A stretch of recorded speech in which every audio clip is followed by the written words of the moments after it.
هو الله الذي لا إله إلا هو عالم الغيب والشهادة هو الرحمن الرحيم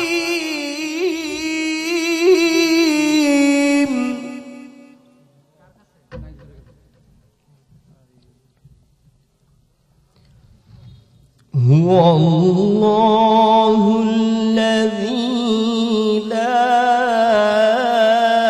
إله إلا هو الملك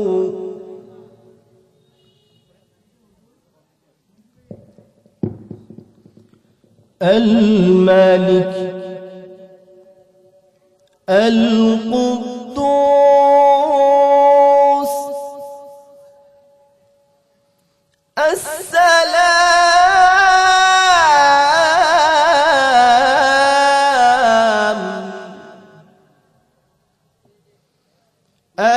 المؤمن المهيمن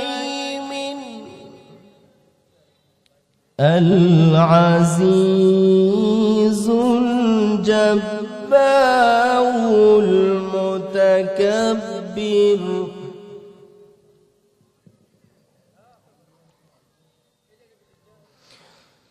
هو الله الذي لا إله إلا هو الملك القدوس السلام المؤمن المهيمن العزيز الله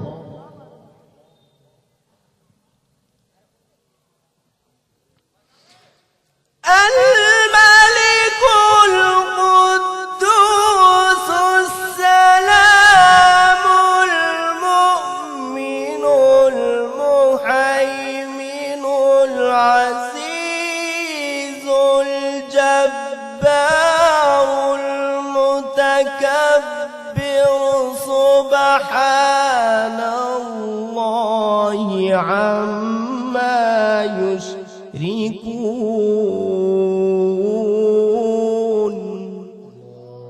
আল্লাহর হাবিব মুহাম্মদুর রাসূলুল্লাহ সাল্লাল্লাহু আলাইহি ওয়াসাল্লাম কেমন ছিলেন সেই নবীর অনুসরণ করতে হবে আল্লাহ রাব্বুল আলামিন কালামে পাকের মধ্যে জানায়া দেন আল্লাহর হাবিব সম্পর্কে জানায়া দেন লাকাদ কানা লাকুম ফি রাসূলিল্লাহি উসওয়াতুন হাসানাহ মুহাম্মদুর রাসূলুল্লাহ সাল্লাল্লাহু আলাইহি ওয়াসাল্লামের জীবনে রয়েছে মানব জাতির জন্য উত্তম আদর্শ আল্লাহর হাবিব মুহাম্মদ সাল্লাল্লাহু আলাইহি ওয়াসাল্লাম তিনি যখন মদিনার গভর্নর তিনি যখন মদিনার শাসক মদিনা কেমন ভাবে শাসন করেছেন আল্লাহর হাবিব মুহাম্মদুর রাসূলুল্লাহ সাল্লাল্লাহু আলাইহি ওয়াসাল্লামের জীবন যদি পড়ি তাহলে 5টা গুণ পরিলক্ষিত হয় একজন নেতা যদি নেতা হতে চায় আর আমরা যদি নেতা বানাতে চাই একজন আদর্শ নেতা যদি নেতা হয় তাহলে সমাজের জন্য কল্যাণ বয়ে আনে একজন নেতার মধ্যে যদি 5টা গুণ থাকে তাহলেই সে আদর্শবান নেতা হতে পারে একজন আদর্শবান নেতাকে যদি আমরা নেতা বানাই নেতা যত কল্যাণ করবে সেই কল্যাণের জন্য কাল হাসরের ময়দানে তার যত সওয়াব হবে আমাদের আমল নামায়ও তেমন সওয়াব লিখে দেওয়া হয় সুবহানাল্লাহ আর যদি নেতা আদর্শবান না হয় নেতা যদি অন্যায় কাজ করে নেতা যদি চাঁদাবাজি করে নেতা যদি ধান্দাবাজি করে নেতা যদি চুরি চামারি করে তাহলে ওই নেতার কারণে নেতার আমলনামার মধ্যে যেই গুনাহ লেখা হয় আপনি আর আমি এমন নেতাকে নেতা বানানোর কারণে কাল হাসরের ময়দানে দেখব আমার আমলনামার মধ্যেও ঠিক তেমন ভাবে গুনাহগুলো লেখা হয়ে গেছে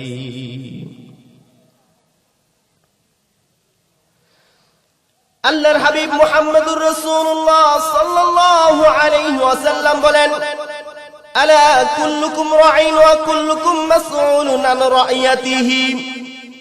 প্রতিটা মানুষ দায়িত্বশীল, প্রতিটা দায়িত্বশীল কাল হাসরের ময়দানে আল্লাহর কাছে জিজ্ঞাসিত হবে, তার দায়িত্বের ব্যাপারে জিজ্ঞাসিত হবে। আমরা যখন ভোটার, তখন আমাদের দায়িত্ব হলো একজন আদর্শবান নেতাকে অবশ্যই ভোট দিতে হবে। আর নেতা যখন আদর্শবান হয়, তখন নেতা হওয়ার পর তার আবার দায়িত্ব রয়েছে, সে প্রত্যেকটা মানুষের উপর ইনসাফ করবে, ন্যায় বিচার করবে, মানুষের উপর জুলুম করবে না, অত্যাচার করবে না, ইনসাফ ভিত্তিক বিচার ব্যবস্থা কায়েম করবে। এ কারণে একজন আদর্শ নেতার জন্য 5টি গুণ আবশ্যক। সেই গুণাবলী আজকে আলোচনা করব ইনশাআল্লাহ। 1 নাম্বার, আদর্শ নেতার 1 নাম্বার গুণাবলী হলো, 1 নাম্বার গুণ হলো আত্তাকওয়া, আল্লাহর ভয়। কোন বান্দার দিলে যখন আল্লাহর ভয় থাকে, ওই বান্দা কখনো 2 নাম্বারই করতে পারে না। তাকওয়া কাকে বলে? আত্তাকওয়া হুয়াল ইমতিসালু লিআওয়ামিরিল্লাহ ওয়াল ইজতিনাবু আনিন নাওয়াহি। আল্লাহ রাব্বুল আলামিন কালামে পাকের মাধ্যমে যা আদেশ করেছেন তা মেনে নেওয়া, তা পালন করা। আর আল্লাহ রাব্বুল আলামিন কালামে পাকের মাধ্যমে যা নিষেধ করেছেন তা থেকে বেঁচে থাকার নাম হলো তাকওয়া। যে ব্যক্তি আল্লাহর হুকুম আহকামগুলো মেনে চলবে, যে ব্যক্তি আল্লাহর ভয় অন্তরে লালন করবে, তাকে বলা হয় মুত্তাকি।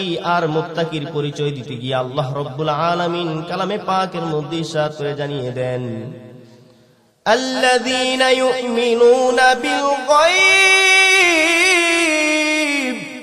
ওয়া ইউকিমুনাস সালাত ওয়া মিম্মা রাযাকনাহুম ইউনফিকুন والذين يؤمنون بما أنزل إليك وما أنزل من قبلك وبالآخرة هم يوقنون। আল্লাহ রাব্বুল আলামিন জানায়া দেন একজন মুত্তাকির বৈশিষ্ট্য কি হবে। 1 নম্বরে আল্লাহ রাব্বুল আলামিন এর গায়েবকে বিশ্বাস করবে। আল্লাহ তাআলা যে নামাজ ফরজ করেছেন সে নামাজ কায়েম করবে। 3 নাম্বার গুণ হলো আল্লাহ রাব্বুল আলামিন তাকে যে সম্পদ দিয়েছেন সেই সম্পদ আল্লাহর রাস্তায় ব্যয় করবে। 4 নাম্বার গুণ হলো আল্লাহ তাআলা তার হাবিবের উপর যে কালামুল্লাহ নাজিল করেছেন সেই কালামুল্লাহর উপর দৃঢ় বিশ্বাস স্থাপন করবে। 5 নাম্বার হলো বান্দার পূর্বে আল্লাহ তাআলা অতীতে যত কিতাব নাজিল করেছেন, যত নবী রাসূলের উপর কিতাব নাজিল করেছেন, সমস্ত কিতাবের উপর ঈমান আনয়ন করবে। আরেকটা গুণ হলো মৃত্যুর পরের যে জগৎ, আখিরাতের জগৎ, সেই আখিরাতের জগৎকে পরিপূর্ণ বিশ্বাস স্থাপন করবে। তারা হলো মুত্তাকি। মুত্তাকিদেরকে আল্লাহ রাব্বুল আলামিন এত মর্যাদা দিয়েছেন। আল্লাহ রাব্বুল আলামিন জানায়া দেন, ইন্না আকরামাকুম ইনদাল্লাহি আতকাকুম। নিশ্চয়ই আল্লাহ রাব্বুল আলামিন তাকওয়াবানদেরকে সবচাইতে বেশি মর্যাদা দিয়ে থাকেন। পৃথিবীর মধ্যে যার টাকা আছে, পৃথিবীর মধ্যে অন্যান্য যার যত জ্ঞান আছে, যত রকমের সম্পদ আছে, সবচাইতে বেশি মর্যাদাবান আল্লাহর কাছে হলো যার তাকওয়া সবচাইতে বেশি। বলি সুবহানাল্লাহ। তাকওয়া 3 প্রকার। 1 নাম্বার হলো শিরক থেকে বাঁচার তাকওয়া। 2 নাম্বার হলো কবিরা ও সগীরা গুনাহ থেকে বাঁচার তাকওয়া। 3 নাম্বার হলো সন্দেহ ও অপছন্দনীয় সমস্ত কাজ থেকে নিজেকে বাঁচার তাকওয়া। একজন নেতা অবশ্যই কখনো শিরকের মজলিসে যেতে পারবে না, কখনো কোনো হিন্দুদের দুর্গা পূজায় গিয়ে সেখানে শুভেচ্ছা জানাতে পারে না। একজন নেতা কখনো কোনো কবিরা ও সগীরা গুনাহ করতে পারবে না।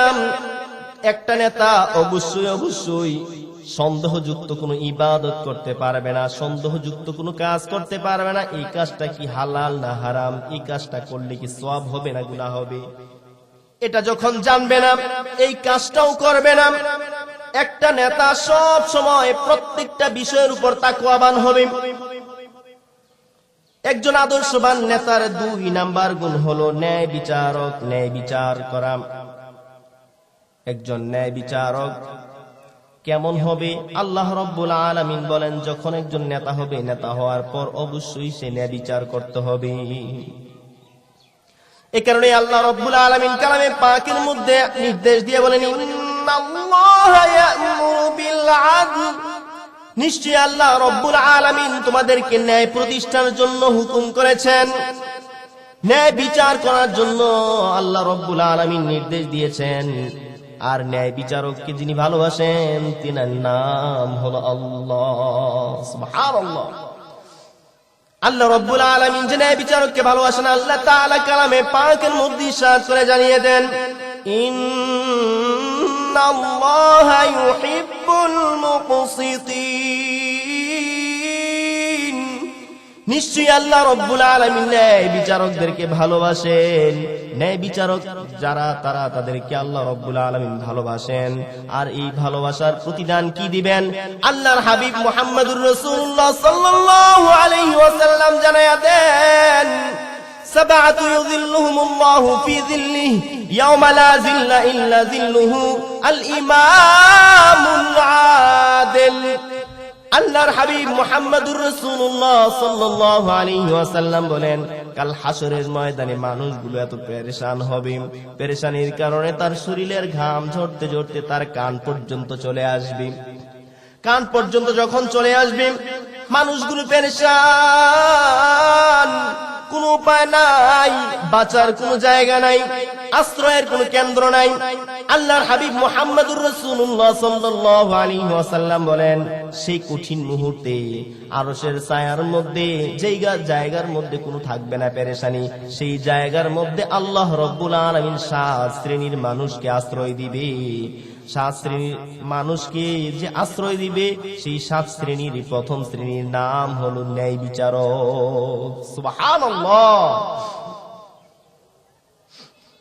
আল্লাহর হাবিব মুহাম্মদুর রাসূলুল্লাহ সাল্লাল্লাহু আলাইহি ওয়াসাল্লাম বলেন, কেউ যদি ক্ষমতার মধ্যে মসনদে বসে যদি অন্যায় অত্যাচার জুলুম নির্যাতন করে, তাহলে তার অবস্থান কি হবে সেটা আল্লাহর রাসূল জানায়া দেন, আয-যুলমু যুলুমাতুন ইয়াউমাল কিয়ামা, জালেম যদি জুলুম করে, অত্যাচারী যদি অত্যাচার করে, সেই অত্যাচারের কারণে অবশ্যই কাল কিয়ামতের ময়দানে সে অন্ধ অবস্থায় উঠবে। বান্দা তখন কোনো কিছুই দেখতে পারবে না, তার সামনে শুধু অন্ধকার দেখতে পাবে। ওই বান্দার এত খারাপ অবস্থা হয়ে যাবে, ওই বান্দা তখন হায় হুতাশ করতে থাকবে, কোনো কুল কিনারা খুঁজে পাবে না। এই কারণে আল্লাহ রাব্বুল আলামিন বান্দাকে ন্যায় বিচার করার জন্য হুকুম করেছেন। আল্লাহ তাআলা অবশ্যই বলেছেন, তোমরা ন্যায় বিচার করো। ন্যায় বিচারক ছাড়া আমরা কখনো শান্তি ফিরে আনতে পারবো না। সমাজের মধ্যে যখন ন্যায় বিচার প্রতিষ্ঠা হয়ে যাবে, অন্যায় অত্যাচার জুলুম নির্যাতন যদি বন্ধ হয়ে যায়, তখন সমাজের মানুষ না খেয়ে থাকলেও সমাজের মধ্যে শান্তি বয়ে যায়। আদর্শ নেতার 3 নাম্বার গুণ হলো আমানতদারিতা। একজন আদর্শবান নেতা অবশ্যই সে আমানতদার হবে। আল্লাহর হাবিব মুহাম্মদুর রাসূলুল্লাহ সাল্লাল্লাহু আলাইহি ওয়াসাল্লাম বলেন, লা ঈমানা লিমান লা আমানাতা লাহু, যার আমানতদারিতা নাই তার ঈমানও নাই। আল্লাহ রাব্বুল আলামিন আমানতদারিতার জন্য হুকুম করেছেন। আল্লাহ তাআলা কুরআনুল কারীমের মধ্যে ইরশাদ করে জানিয়ে দেন, ইন্নাল্লাহা ইয়া'মুরুকুম আন তুআদ্দুল আমানাতি ইলা আহলিহা। আল্লাহ তাআলা বলেন, নিশ্চয়ই আল্লাহ তাআলা তোমাদেরকে নির্দেশ দিয়েছেন, আন তুআদ্দুল আমানাতি ইলা আহলিহা, একজন হকদারের কাছে অবশ্যই তার হক, তার আমানত পৌঁছে দাও। সুবহানাল্লাহ। যখন আমানত নষ্ট হয়ে যায়, ইযা দুইয়াতিল আমানাহ, যখন আমানতদারিতা নষ্ট হয়ে যায়, ফান্তাজিরিস সাআ, তখন তোমরা কিয়ামত নিজ চোখে দেখতে পাইবা। আল্লাহর হাবিব বলেন, যখন কিয়ামতের সন্নিকট আসে তখন মানুষ আমানতদারিতা ছুটে যায়, আমানতের খেয়ানত করা শুরু করে দেয়। কারণ হচ্ছে আমানতদারিতা যদি যার না থাকে সে মুমিন আর থাকতে পারে না। আল্লাহর হাবিব মুহাম্মদুর রাসূলুল্লাহ সাল্লাল্লাহু আলাইহি ওয়াসাল্লাম আমানতদারিতার কেউ যদি খেয়ানত করে, আমানত যদি ছুটে যায়, তাকে মুনাফিকের আলামতের মধ্যে উল্লেখ করে বলেন, আল্লাহর রাসূল সাল্লাল্লাহু আলাইহি ওয়াসাল্লাম বলেন, আয়াতুল মুনাফিকি সালাসুন, মুনাফিকের আলামত তিনটা।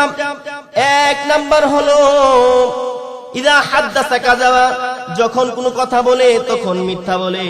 ওয়া ইযা ওয়াদা আখলাফা, আর যখন ওয়াদা করে ওয়াদার বরখেলাফ করে। তিন নাম্বার হলো যখন ইযা তুমিনা খানা, আর যখন তার কাছে আমানত রাখা হয় তখন সে আমানতের খেয়ানত করে। আল্লাহর হাবিব মুহাম্মদুর রাসূলুল্লাহ সাল্লাল্লাহু আলাইহি ওয়াসাল্লাম একজন বিশ্বস্ত আমানতদার ছিলেন। আল্লাহর হাবিব বলেন, কুনতু সাম্মা ফিল জাহিলিয়াতিস সাদিকাল আমিন, আমি জাহিলিয়াতের জমানাতেও বিশ্বস্ত আমানতদার ছিলাম। জাহিলিয়াত যুগের প্রত্যেকটা মানুষ আল্লাহর হাবিবকে আমানতদার, বিশ্বস্ত আমানতদার হিসেবে চিনতেন। এ কারণে আল্লাহর হাবিব ঈমানের কথা বলার পরেও কাফেররা আল্লাহর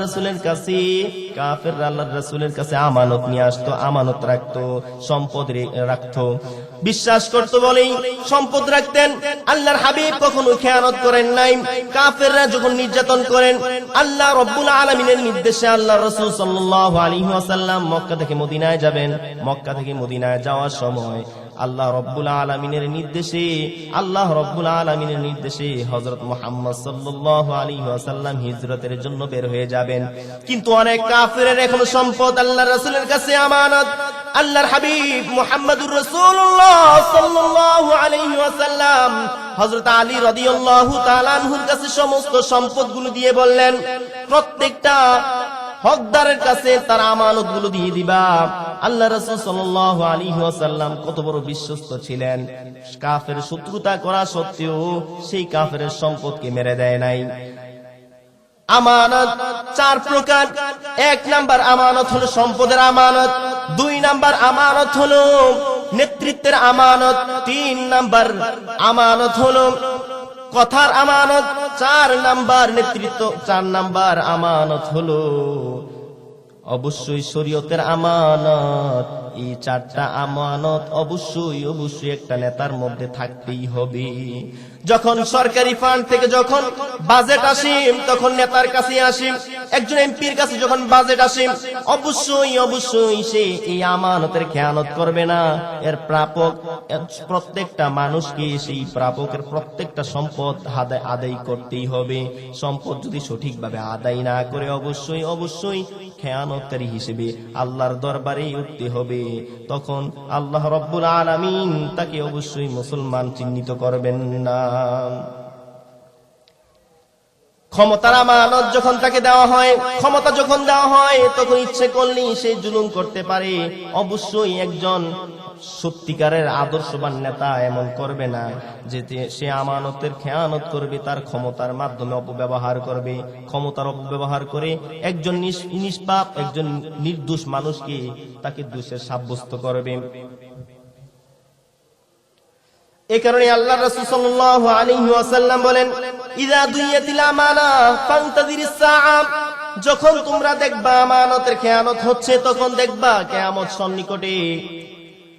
একজন আদর্শবান নেতার অবশ্যই এই গুণ থাকা চাই, সে আমানতদার হবে।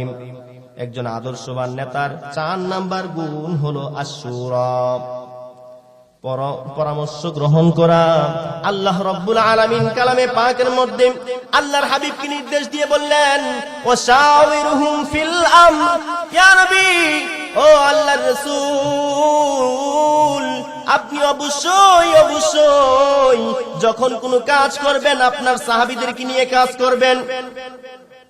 আল্লাহর রাসূল সাল্লাল্লাহু আলাইহি ওয়াসাল্লাম বদরের প্রান্তরে যখন যুদ্ধের ময়দানে যান তখনও পরামর্শ করেন, উহুদের ময়দানেও পরামর্শ করেন, খন্দকেও পরামর্শ করেন। আল্লাহর হাবিব প্রতিটা জায়গায় জায়গায় পরামর্শ করেন। আল্লাহর রাসূল কোনো কাজ পরামর্শ ছাড়া করেন না। তার কারণে আল্লাহর রাসূলের কাছ থেকে সাহাবীরা শিখছেন, সাহাবীদের কাছ থেকে তাবিঈরা শিখছেন। পরাক্রমে প্রতিটা মুসলমান, প্রতিটা মুমিনের গুণ হলো সে যখন কোনো কাজ করবে প্রতিটা কাজের ক্ষেত্রে অবশ্যই সে পরামর্শ করবে। মুমিনের বৈশিষ্ট্য কি সেটাও আল্লাহ রাব্বুল আলামিন জানায়া দেন। মুমিন যখন কোনো কাজ করবে অবশ্যই সে পরামর্শের ভিত্তিতে কাজ করবে। আল্লাহ রাব্বুল আলামিন জানায়া দেন, ওয়া'মুরুহুম শুরা বাইনাহুম, যখন তাদের মধ্যে কোনো কাজ আছে অবশ্যই মুমিনরা পরামর্শের ভিত্তিতে কাজ করে। আর পরামর্শের ভিত্তিতে যখন কাজ করে তার কি লাভ হয়? আল্লাহ রাসূল সাল্লাল্লাহু আলাইহি ওয়াসাল্লাম জানায়া দেন, মা খাবা মান ইস্তাশারা, যখন কোনো কাজ সামনে চলে আসে ওই কাজটা যখন পরামর্শের ভিত্তিতে হয় তখন তাদের মধ্যে কোনো ক্ষতি হয় না। যখন কোনো নেতার মধ্যে কোনো দায়িত্ব আসে, কোনো কাজ করবে, ওই কাজ করার সময় অবশ্যই সে পরামর্শ করবে। যদি সে পরামর্শ করে আল্লাহ রাসূল সাল্লাল্লাহু আলাইহি ওয়াসাল্লাম বলেন সে কখনো ক্ষতিগ্রস্ত হবে না। সুবহানাল্লাহ। একজন আদর্শ নেতার 5 নাম্বার গুণাবলী হলো অবশ্যই সে দয়াবান হবে। আল্লাহ রাব্বুল আলামিন তার পেয়ারা হাবিবকে যখন দুনিয়াতে পাঠান, আল্লাহর হাবিব ছিলেন দয়াবান। আল্লাহর হাবিব মুহাম্মদুর রাসূলুল্লাহ সাল্লাল্লাহু আলাইহি ওয়াসাল্লামকে আল্লাহ তাআলা জানায়া দেন, ওয়ামা আরসালনাকা ইল্লা রাহমাতাল লিল আলামিন, নবী গো আপনাকে জগৎ সমূহের রহমত করে প্রেরণ করেছি। আল্লাহর হাবিব মুহাম্মদুর রাসূলুল্লাহ সাল্লাল্লাহু আলাইহি ওয়াসাল্লাম যখন নেতৃত্ব দেন প্রতিটা মানুষের ব্যাপারেই ছিলেন তিনি দয়াবান। যখন একজন ইহুদির লাশ যাচ্ছে তখনও তিনি তার মমতা, তার দয়া দেখাই দিলেন, তিনি দাঁড়ায় গেলেন। আল্লাহ রাসূল সাল্লাল্লাহু আলাইহি ওয়াসাল্লাম প্রতিটা ক্ষেত্রেই তার দয়ার মহত্বতা দেখা গিয়েছে। এ কারণে আল্লাহ রাব্বুল আলামিন আল্লাহ রাসূলকে বললেন, ফাবিমা রাহমাতিন মিনাল্লাহি লিনতা লাহুম ওয়ালাউ কুনতা ফাযযান গালিযাল কলব লানফাদ্দু মিন হাওলিক। আল্লাহ রাব্বুল আলামিন বলেন, ও নবী আপনার দিলের মধ্যে দয়া ঢেলে দেওয়া হয়েছে, মানুষের প্রতি আপনি দয়াবান হয়েছেন। আপনার দিলে যদি দয়া না থাকতো, মানুষের সাথে যদি সুন্দর ব্যবহার না করতেন, তাহলে কখনো মানুষগুলো আপনার কথা শুনতো না। আর শুধু তাই না, দয়া ছাড়া নেতৃত্ব টেকে না। আল্লাহর হাবিব মুহাম্মদুর রাসূলুল্লাহ সাল্লাল্লাহু আলাইহি ওয়াসাল্লামের প্রতিটা সাহাবী যখন নেতৃত্বের আসনে বসেন, হযরত ওমর রাদিয়াল্লাহু তাআলা আনহুর মতো এমন রাগী মানুষটাও যখন ক্ষমতার আসনে বসছে সাথে সাথে তিনি দয়াবান হয়ে গেছেন। আল্লাহর রাসূল সাল্লাল্লাহু আলাইহি ওয়াসাল্লামের প্রতিটা সাহাবী যখন নেতৃত্বের আসনে বসছেন, যখন দায়িত্ব পালন করেন, তখন তাদের প্রত্যেকের মধ্যে এই 5টা গুণ ছিল। সুবহানাল্লাহ। আল্লাহর হাবিব মুহাম্মদুর রাসূলুল্লাহ সাল্লাল্লাহু আলাইহি ওয়াসাল্লামের এক সাহাবী, খুবই তাকওয়াবান সাহাবী খুবাইব রাদিয়াল্লাহু তাআলা আনহু যখন শাহাদাত বরণ করবেন, কাফেররা যখন তাকে শূলবিদ্ধ করবে, তার শরীর থেকে একটা একটা গোশতের টুকরা যখন কাটতে শুরু করে দিল, এমন সময় খুবাইব রাদিয়াল্লাহু তাআলা আনহুর মৃত্যুর যন্ত্রণায় ছটফট করতেছে। কাফেরদেরকে ডাক দিয়ে বলল, হে কাফেরের দল, আমাকে যদি একটু সুযোগ দাও তাহলে অবশ্যই আমি 2টা রাকাত নামাজ পড়ব।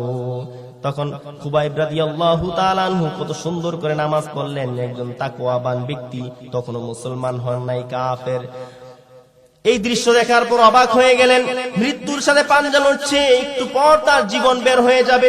সেই কঠিন মুহূর্তে কেমন ভাবে একটা মানুষ দৃঢ়তার সাথে আল্লাহর ইবাদত করছে, কেমন ভাবে আল্লাহর গোলামি করছে।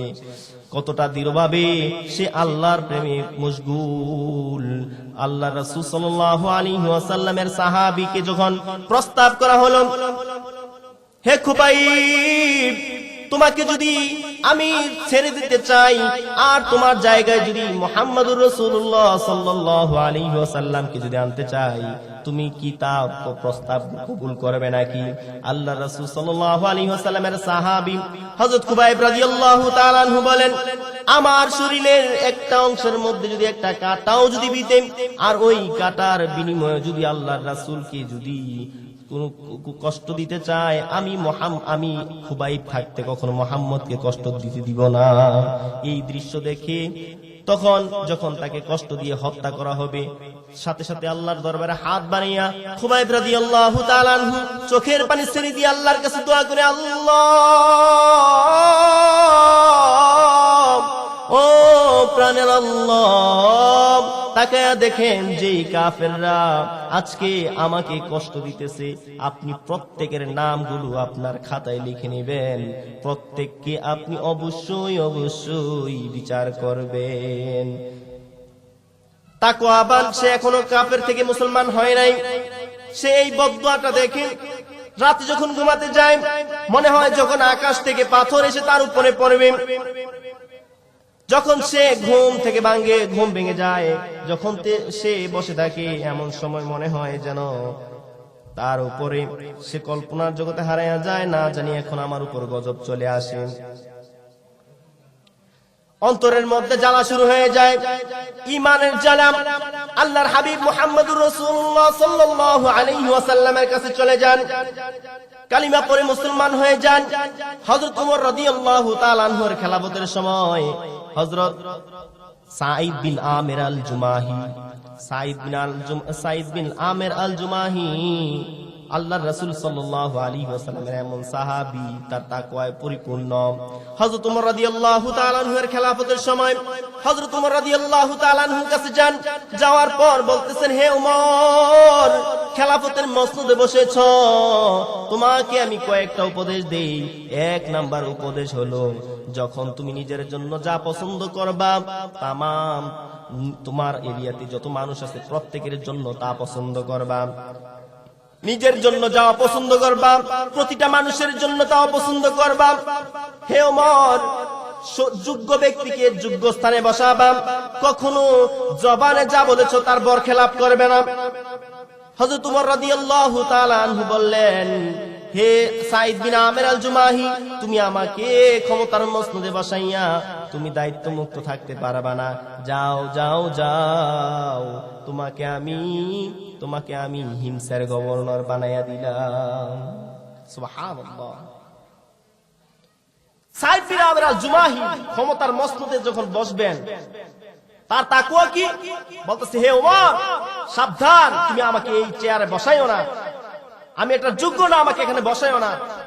আর আমার দেশের নেতাকে যদি বলা হয়, নেতাকে বলার আগে সে নেতৃত্ব দেওয়ার জন্য প্রস্তুত হয়ে যায়, ঠিক কিনা? সাঈদ বিন আমির আল জুমাহিকে হযরত ওমর বলতেছেন, হিমসের গভর্নর হও। বলতেছে, এই দায়িত্ব আমাকে দিয়েন না। বলছে, আল্লাহর কসম, আমি তোমাকে বললাম, তুমি আমাকে এই দায়িত্ব দিয়া তুমি মুক্ত হয়ে যাইবা, অসম্ভব। যাও, যেটা বলছি শোনো। সাঈদ বিন আমির আল জুমাহি তার আসনের মধ্যে যখন গেলেন, হযরত ওমর রাদিয়াল্লাহু তাআলা আনহু তাকে প্রস্তাব করলেন যে, তোমার জন্য কি আমি সরকারি কোনো বরাদ্দ দিব নাকি, কিছু সম্পদের বরাদ্দ দিব নাকি? বলতেছেন, আমি আগে যেরকম ভাবে সরকারি ভাবে কিছু পাইতাম, সেই টাকাটাও তো আমার জন্য অতিরিক্ত হয়ে যায়। আমি যতটুকু খরচ করি, খরচ করার পর আমার জন্য কিছু সম্পদ অতিরিক্ত হয়ে যায়। সাঈদ বিন আমির আল জুমাহি সেই সম্পদ নিলেন না। ক্ষমতার মসনদে বসার পর হিমস থেকে কিছু ব্যবসায়ী যখন আরবে ব্যবসা করতে আসলেন, হযরত ওমর রাদিয়াল্লাহু তাআলা আনহুর কাছে গেলেন। হযরত ওমর রাদিয়াল্লাহু তাআলা আনহু বললেন, তোমাদের দেশের কি অবস্থা? বলতেছে, আমাদের দেশের অনেক মানুষ না খেয়ে আছে। বলতেছে, তাহলে তোমাদের দেশের কিছু গরিব মানুষের নামের একটা লিস্ট করো। একটা লিস্ট করা হলো। লিস্টের পর ওমর রাদিয়াল্লাহু তাআলা আনহুর হাতে যখন জমা দিলেন, হযরত ওমর রাদিয়াল্লাহু তাআলা আনহু যখন নাম পড়তে লাগলেন, একটা নাম চোখে পড়লো, যার নাম হলো সাঈদ বিন আমির আল জুমাহি। সুবহানাল্লাহ। বলতেছে এটা কি সেই আমির, সেই সাইদ বিন আমির আল জুমাহি না, যাকে হিমসের গভর্নর করে পাঠানো হয়েছে? বলতেছে হ্যাঁ উমর, যাকে আপনি হিমসের গভর্নর বানাইছেন তার চাইতে অভাবী এই হিমস নগরীতে আর কেউ নাই। সুবহানাল্লাহ।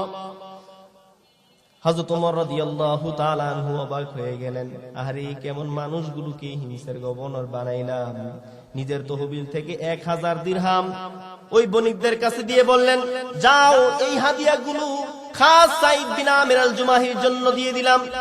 সাইদ বিন আমির আল জুমাহির কাছে যখন এই সম্পদ নিয়ে যাওয়া হয়, তখন সাইদ বিন আমির রাদিয়াল্লাহু তাআলা আনহু চোখের পানি ছেড়ে দিয়ে বলেন, ইন্না লিল্লাহি ওয়া ইন্না ইলাইহি রাজিউন। পর্দার আড়াল থেকে তার স্ত্রী শুনতে পেয়ে বললেন, স্বামী গো আমার, কি হয়েছে আপনার? কেন আপনি ইন্না লিল্লাহ পড়লেন? হযরত ওমর রাদিয়াল্লাহু তাআলা আনহু মারা গেছেন নাকি? বলতেছে না না না, ওমর মারা যায় নাই, তার চাইতে বড় এক বিপদ হয়ে গেছে। বলতেছে তার চাইতে বড় বিপদ কি? কোন মুসলিম যোদ্ধার দল কি কোথাও কি পরাজিত হয়েছে নাকি, ধরাশায়ী হয়েছে নাকি? সাইদ বিন আমির আল জুমাহি বলতেছেন না না না, তার চাইতেও বড় বিপদ আমার পেছনে এসে গেছে। বলতেছে তার চাইতে বড় বিপদ আর কি হতে পারে? বলতেছে স্ত্রী গো আমার, হযরত ওমর রাদিয়াল্লাহু তাআলা আনহু আমার পেছনে দুনিয়া লাগাই দিয়েছেন, আমাকে 1000 দিরহাম দিয়েছেন। ওহে আমার স্ত্রী, এই সম্পদের কারণে না জানি আমার জান্নাতে হারাইয়া ফেলি।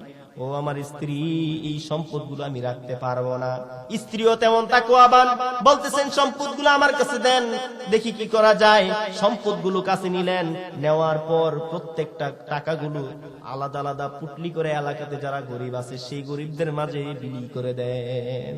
সুবহানাল্লাহ। আর আমাদের দেশের যদি কোন নেতা যদি নেতা হয়, নেতা হওয়ার আগে 500 টাকার গেঞ্জি পরতো, আর নেতা হওয়ার পরে 50,000 টাকা দামের শার্ট পরে। নেতা যখন নেতা হয় তখন তার ঘর বাড়ি চেঞ্জ হয়ে যায়, তার চেহারা চেঞ্জ হয়ে যায়, শুকনা থেকে মোটা হয়ে যায়, তার এমন চেহারা হয়, তার কথা চেঞ্জ হয়ে যায়, মানুষের প্রতি ভালোবাসা ছিল ভালোবাসা কমে যায়, প্রত্যেকটা জায়গাতে সমস্ত কিছু ছেড়ে দেয়। যখনই একটা আদর্শবান নেতার মধ্যে এই 5টা গুণ থাকবে না, অবশ্যই কাল হাসরের ময়দানে ওই গুনাহগারের কারণে তার কাছে জবাবদিহি করতে হবে। এই কারণে আল্লাহ রাসূল সাল্লাল্লাহু আলাইহি ওয়াসাল্লাম বলেন, আলা কুল্লুকুম রাঈন ওয়া কুল্লুকুম মাসউলুন আন রাইয়াতিহি। আল্লাহর হাবিব মুহাম্মদুর রাসূলুল্লাহ সাল্লাল্লাহু আলাইহি ওয়াসাল্লাম বলেন, আমরা প্রত্যেকেই দায়িত্বশীল, আর প্রত্যেকেই দায়িত্বের ব্যাপারে জিজ্ঞাসিত হব।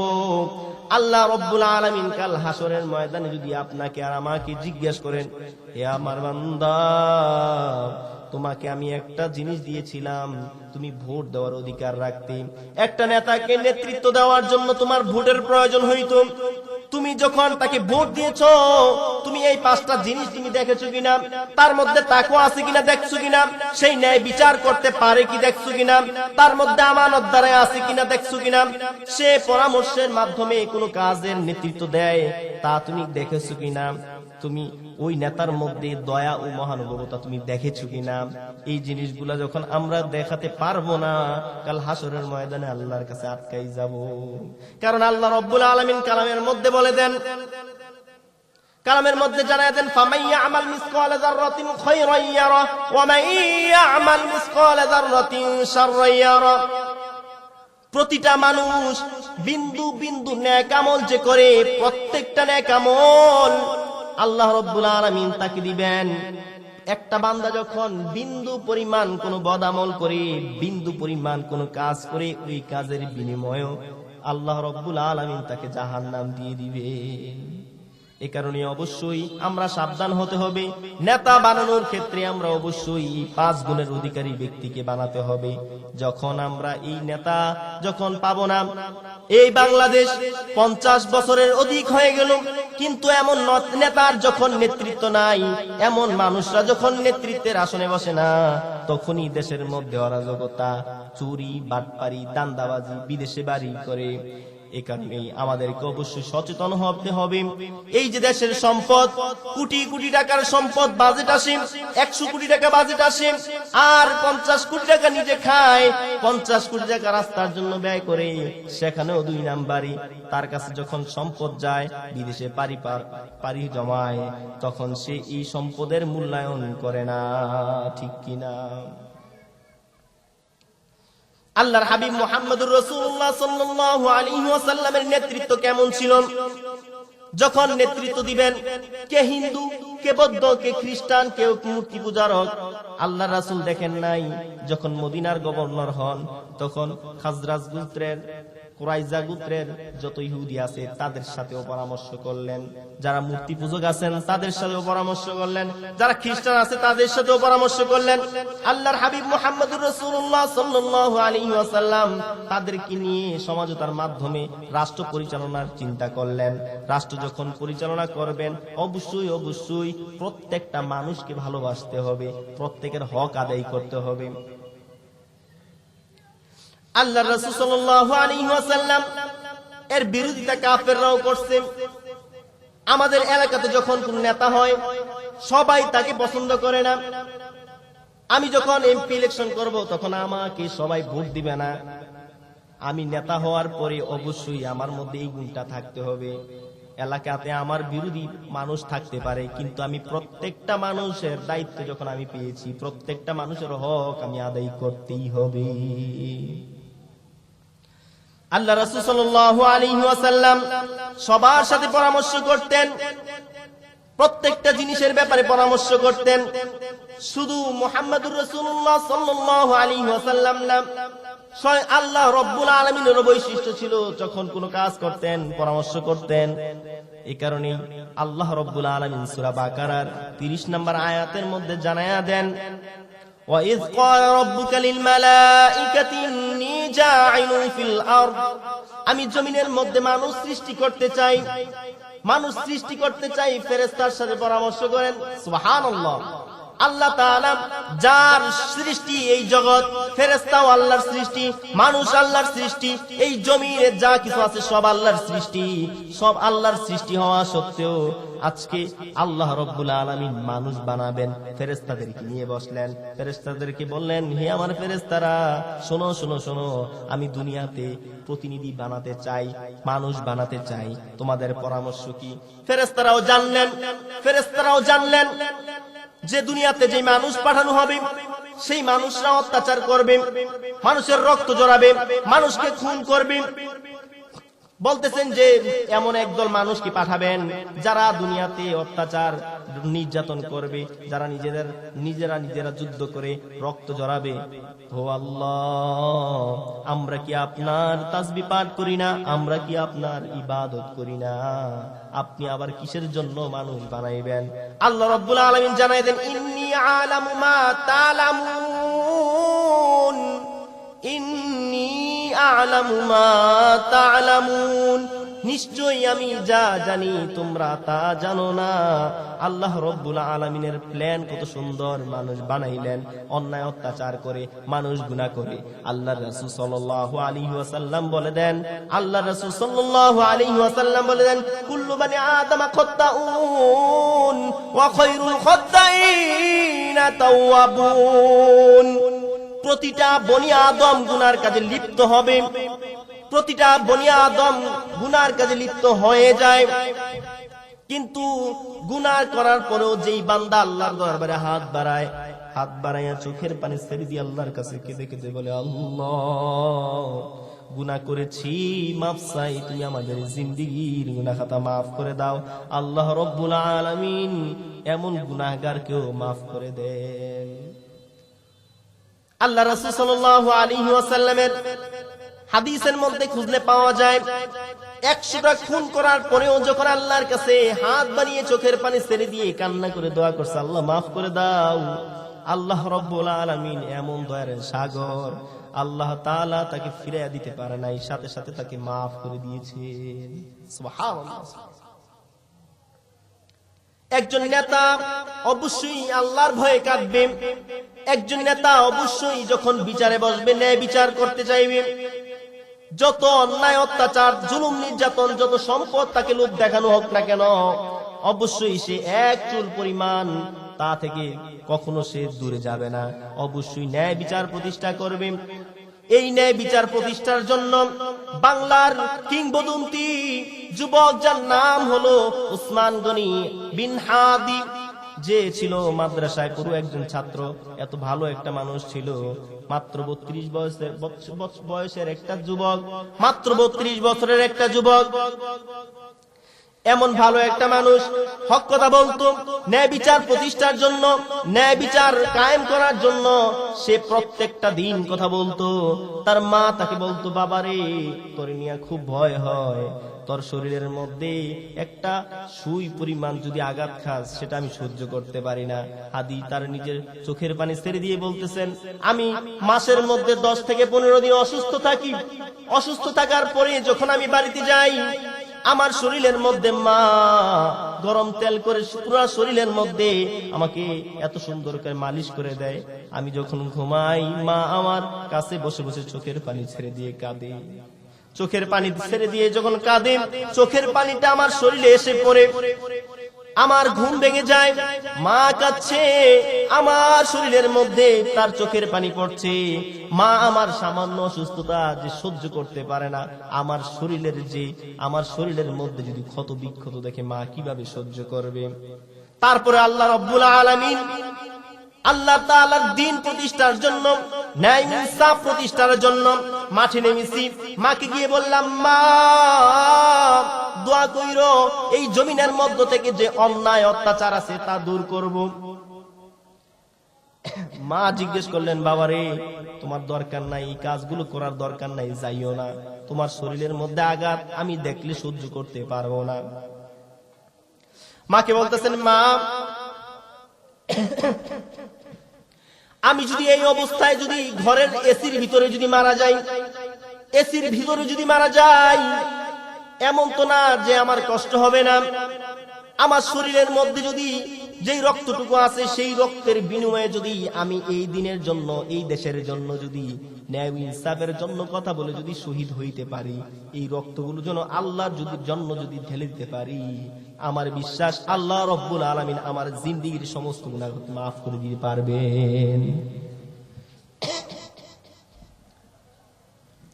এমন একটা ভালো মানুষ, ন্যায় ইনসাফের কথা বলতে গিয়ে সত্যি সত্যি তার প্রতিটা কথার মধ্যে ছিল ন্যায় ইনসাফ, আর প্রতিটা কথার মধ্যে সে বলতো শহীদের তামান্না তার লালন করত, আমার শরীরের মধ্যে গুলিবিদ্ধ হবে, আমার কপালে গুলি বসবে।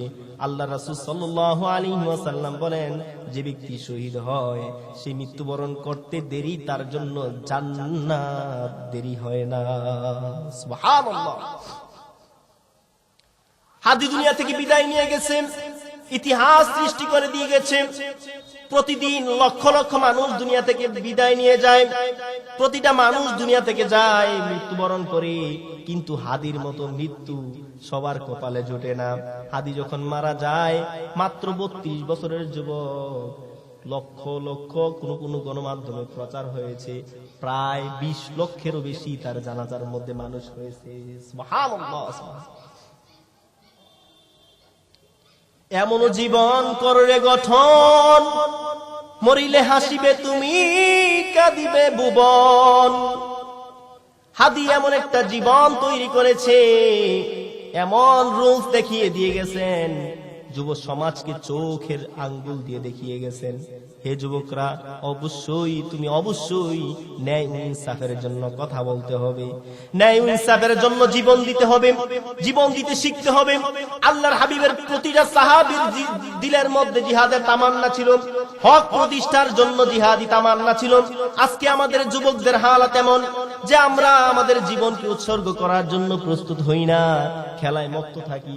আর তার প্রধান অন্যতম একটা কারণ হলো আমাদের বাপ মা এমন, বাবারে কোনো কথা বলা লাগবে না, অন্যায় করতেছে, শরীরের মধ্যে রক্ত গরম হয়ে গেছে, সন্তানকে থামাই দিয়ে বলে, বাবা হক কথা বলতে গেলে বিপদ আসবে, হত্যা করবে, শত্রু বেড়ে যাবে, সাবধান সাবধান, ওই জায়গাতে কথা বলতে চাইও না। সন্তানকে কাপুরুষ বানাইলেন না আপনি, আপনার সন্তানকে আপনি কাপুরুষ বানাইলেন। আর মুহাম্মদ বিন কাসিম, যার বয়স মাত্র 17 বছর। কয় বছর? কয় বছর? মাত্র 17 বছর। এই ভারতবর্ষের মধ্যে মুসলমান নাই। আরব থেকে মুসলমানরা যখন ব্যবসা করতে আসে, রাজা দাহির তার সান্ড পাণ্ডবদেরকে নিয়ে মুসলমানদেরকে গ্রেফতার করে, মুসলমানদেরকে নিয়ে গ্রেফতার করে যত অর্থ সম্পদ আছে তা লুটতরাজ করে নিয়ে যায়। একজন বোন, একজন মহিলা চিঠির মধ্যে লিখে দেয় যে আমি একজন মুসলিম নারী, আমি মুসলিম নারী, ভারতের রাজা দাহিরের রাজার দাহিরের জেলখানার মধ্যে আমি বন্দী। কোন মুসলমানের রক্তের শরীরের মধ্যে রক্ত থাকতে সে বসে থাকতে পারে না। এই চিঠি যখন মুহাম্মদ বিন কাসিম পায়, মুহাম্মদ বিন কাসিম হাজার হাজার মাইল দূর থেকে পাগলের মতো ছুটে আসে। মাত্র 60 থেকে 70 জন সঙ্গী নিয়ে যুদ্ধের ময়দানে নামিয়ে যায়। আর যুদ্ধের ময়দানে যুদ্ধ এমন বীরত্বের সাথে করতে থাকে, রাজা দাহিরের মসনদ ধ্বংস করে দেয় এবং ওই জেলখানা থেকে ওই বোনদেরকে নিরাপত্তার সাথে বের করে আনে। আনার পর বলতেছেন, কদ আদাইতু ফারিদাতুন, কদ আদাইতু ফারিদা। আল্লাহ রাব্বুল আলামিন আমাকে যেই উদ্দেশ্যে দুনিয়াতে প্রেরণ করেছেন তা সফল করেছি। আমার মা, আমার বাবা যেই উদ্দেশ্যে আমাকে দুনিয়াতে আনছে, আমার মা আমাকে যে জন্ম দিয়েছে, আজ আমার মা হলো সফল। সুবহানাল্লাহ। মা বাবার স্বপ্ন সন্তানকে বীর সন্তান হতে হবে। আর আমাদের স্বপ্ন সন্তান পড়াশোনা করে ডাক্তার হবে, ইঞ্জিনিয়ার হবে, কিন্তু একটা বীর সন্তান বানাইতে চাই না, হক কথা বলনেওয়ালা সন্তান বানাতে চাই না। এ কারণে আল্লাহ তাআলা ওই জাতির জন্য এমন শাসক নির্বাচন করে দেন, যেই জাতি হক কথা বলে না তাদের জন্য অত্যাচারী শাসকই যথেষ্ট। এই কারণে আমাদেরকে অবশ্যই অবশ্যই আমাদের সন্তানদেরকে হক্কাই বানাতে হবে, হকের উপর অভিযোগ থাকতে হবে। আমার সন্তানকে শিখাতে হবে কিভাবে হক কথা বলতে হয়। হাদির মতো সন্তান যখন জন্ম দেওয়া শুরু করবে বাংলার জমিনে, অন্যায়, অত্যাচার, জুলুম, নির্যাতন আর থাকবে না। ঠিক কিনা বলেন? আল্লাহ রাব্বুল আলামিন আল্লাহর রাসূলকে যেমন ভাবে শিক্ষা দিয়েছেন, আল্লাহ রাসূল সাল্লাল্লাহু আলাইহি ওয়াসাল্লাম তার সাহাবীদেরকে তেমন ভাবে শিক্ষা দিয়েছেন। আবু বকর যেমন ছিলেন, ওমরও বিচারে তেমন ছিলেন, উসমান, হযরত আলী রাদিয়াল্লাহু তাআলা আনহু সবাই বিচার কাষ্ট এমন ভাবেই পরিচালনা করতেন। তাদের পরবর্তী প্রজন্মের একজন বীর, যার নাম হলো হযরত ওমর ইবনে আব্দুল আজিজ, এমন একজন বিচারক, এমন অন্যায়, অত্যাচার, জুলুম, নির্যাতন ধ্বংস করে ন্যায় প্রতিষ্ঠা করেছিলেন। আল্লাহর হুকুমগুলো বাস্তবায়ন করতেন। ন্যায় ও ইনসাফ যখন প্রতিষ্ঠা করেন, এমন হয়েছে বাঘ এবং বকরি এক ঘাটে পানি খেয়েছে, কিন্তু কেউ কারো দিকে তাকায় নাই। সুবহানাল্লাহ। কেমন ইনসাফ! একটা বাঘ একটা বকরির দিকে তাকায় নাই। ভয় যে ইনসাফ, এটা ওমরের যুগ, ওমর ইবনে আব্দুল আজিজের যুগ, এখন অন্যায় করা যাবে না। একদিন দেখতেছে বাঘ একটা বকরির দিকে আর চোখে তাকাইছে। এক বৃদ্ধ লোক দেখে বলতেছে, আহারে, একটা বাঘ বকরির দিকে তাকাইছে, মনে হয় ওমর ইবনে আব্দুল আজিজ দুনিয়াতে নাই। দৌড়ে মসজিদের দিকে যায়, এলাকার দিকে যায়, যে এলাকাতে শাসন করে এখনের মতো তো আর মিডিয়া নাই। হাদি মরসের সাথে সাথে তামাম পৃথিবী হয়ে গেল, প্রত্যেকটা মানুষ জানে হাদি দুনিয়াতে নাই, হাদিকে গুলি করে হত্যা করা হলো। খবরটা তো আর তখন তেমন ভাবে ছড়ায় না। বৃদ্ধ লোক যখন শুনতে দেখলো যে একটা বাঘ একটা বকরির দিকে তাকাইছে, সাথে সাথে দৌড়ানো শুরু করছে। বলতেছে যে আমাদের যেই গভর্নর, আমাদের দেশের যে প্রেসিডেন্ট ওমর ইবনে আব্দুল আজিজ কি দুনিয়াতে আছে নাকি? বলতেছে আজ থেকে 3 দিন আগে ওমর ইবনে আব্দুল আজিজ দুনিয়া থেকে বিদায় নিয়ে গেছে। সুবহানাল্লাহ। কেমন শাসক তারা ছিলেন! এমন শাসন ব্যবস্থা যখন আমাদের দেশের মধ্যে, আমাদের দেশের শাসক যখন এমন হবে, তখনই আমাদের দেশ থেকে অন্যায়, অত্যাচার, জুলুম, নির্যাতন, নিপীড়ন সবকিছু দূর হয়ে যাবে। আর ওই পর্যন্ত একটা নেতা নির্বাচন করার জন্য অবশ্যই অবশ্যই আমাদের ভোট একটা কার্যকারী উপায়।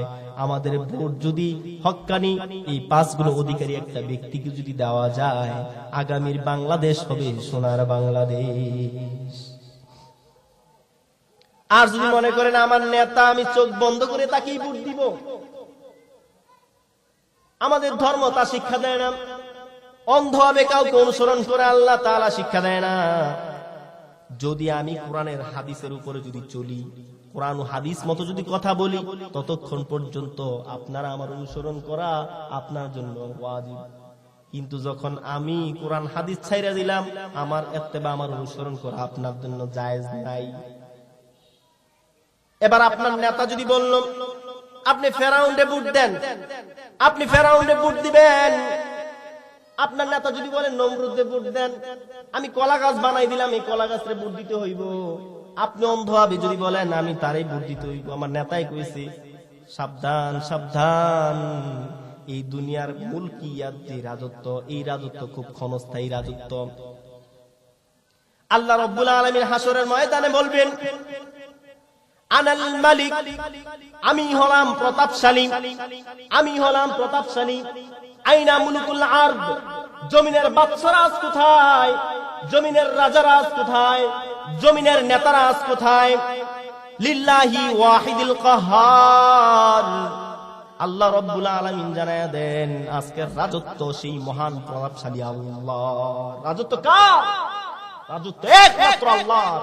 আল্লাহ রাব্বুল আলামিন এই জমিনের মধ্যে বলছেন যে আলা লাহুল খালকু ওয়াল আমর, সৃষ্টি যার, ক্ষমতা চলবে একমাত্র তার। আচ্ছা, আপনাদের কাছে একটা প্রশ্ন, যদি আমার হাতে একটা মোবাইল ফোন, সেই মোবাইল ফোনটা মানুষ বানাইছে, বানানোর পরে এটার মধ্যে পার্টস পুশ দিছে, এই যে এর মধ্যে বিভিন্ন সফটওয়্যার অ্যাপস দিছে, এটা যদি আপনি সুন্দর করে চালান, সুন্দরভাবে চললে মনে করবেন যে এটা কি আছে, মোবাইলটা ঠিক আছে। এখন মোবাইল যদি নিজে নিজে চলা শুরু করে দেয়, মোবাইল নিজে নিজে যদি দেখেন চলা শুরু করে দেয়, তখন কি বলবেন? মোবাইলটা নষ্ট হয়ে গেছে, ঠিক কি না? মোবাইল যখন নিজে নিজে চলা শুরু করে তখন কি বলি আমরা? মোবাইলটা নষ্ট হয়ে গেছে। ঠিক তেমন ভাবে আল্লাহ রাব্বুল আলামিন জমিন বানাইছেন, মানুষ বানাইছেন, মানুষদেরকে বলে দিচ্ছেন আলা লাহুল খালকু ওয়াল আমর, সৃষ্টি যার, সৃষ্টি যার, ক্ষমতা চলবে তার, তার হুকুম চলবে। আল্লাহ রাব্বুল আলামিন আমাদেরকে বানাইছেন আল্লাহর হুকুম পালন করার জন্য, আল্লাহর জমিনে আল্লাহর আইন বাস্তবায়ন করার জন্য, আল্লাহর কোরআনের কথাগুলো বলার জন্য, হক কথা বলার জন্য, অন্যায়ের বিরুদ্ধে দাঁড়ানোর জন্য, নাহিয়ানিল মুনকার, যে অন্যায় অত্যাচার করবে তার বিরুদ্ধে কথা বলার জন্য। আসতে পারে বিপদ, এটার জন্য আল্লাহ তাআলা পুরস্কার জানাই দিবেন। কি পুরস্কার দিবেন? ওয়াল আসর ইন্নাল ইনসানা লাফি খুসর ইল্লাল্লাযীনা আমানু ওয়া আমিলুস সালিহাতি ওয়া তাওয়াসাউ বিল হক ওয়া তাওয়াসাউ বিস সাবর। আল্লাহর রাসূল সাল্লাল্লাহু আলাইহি ওয়াসাল্লাম কে আল্লাহ জানায়া দেন, ওয়াল আসর, সময়ের শপথ, ইন্নাল ইনসানা লাফি খুসর, প্রতিটা মানুষ ধ্বংসের মধ্যে নিপতিত, প্রতিটা মানুষ ধ্বংসশীল, প্রতিটা মানুষ ধ্বংসশীল, তার হায়াত ধ্বংস হয়ে যাচ্ছে। ইল্লাল্লাযীনা আমানু, নিশ্চয়ই যারা ঈমান আনছে তাদেরকে ছাড়া। আমরা যারা ঈমান আনছি, আল্লাহ বলতেছেন তাদেরকে ছাড়া তো তারা ধ্বংস হয় নাই, যারা ঈমান আনছে তারা ধ্বংস হয় না। ওয়া আমিলুস সালিহাত, 2 নাম্বার হলো যারা নেক আমল করবে, যারা নেক আমল করবে, আমলে সালেহা, নেক আমল করবে। 3 নাম্বার হলো ওয়া তাওয়াসাউ বিল হক, হকের উপর অবিচল থাকবে, হক কথা বলবে, হক বলতে ভয় পাবে না, কাপুরুষ হবে না, সব সময় বীরের মতো কথা বলবে। আল্লাহ রাব্বুল আলামিন বলেন সেই মুহূর্তে তার উপর আযাব গজব আসতে পারে, তার বিরুদ্ধে অন্যায় অত্যাচার আসতে পারে, তাকে ফাঁসিতে ঝুলাতে পারে, তারপরেও সে হক থেকে এক চুল পরিমাণ সরে যাবে না। আল্লাহ রাব্বুল আলামিন বলেন তখন তোমরা কি করবা? ওয়া তাওয়াসাউ বিস সবর, তখন সেই মুহূর্তে তোমরা অবশ্যই ধৈর্য ধারণ করবা। সুবহানাল্লাহ। আর যদি ধৈর্য ধারণ করে, তাহলে আল্লাহ রাব্বুল আলামিন ওই ব্যক্তিকে জান্নাত তার জন্য নিশ্চিত করে দেবেন। সুবহানাল্লাহ। আল্লাহ রাব্বুল আলামিন আমরা যারা নেতা হব, এই 5টা গুণে গুণান্বিত হয়ে নেতা হব। আর আমরা যারা ভোট দিব, আমরা যারা ভোট দিব অবশ্যই এই 5 গুণের অধিকারী ব্যক্তিকে আমরা নেতা হিসেবে কবুল করতে পারি। সকল বলে আমিন।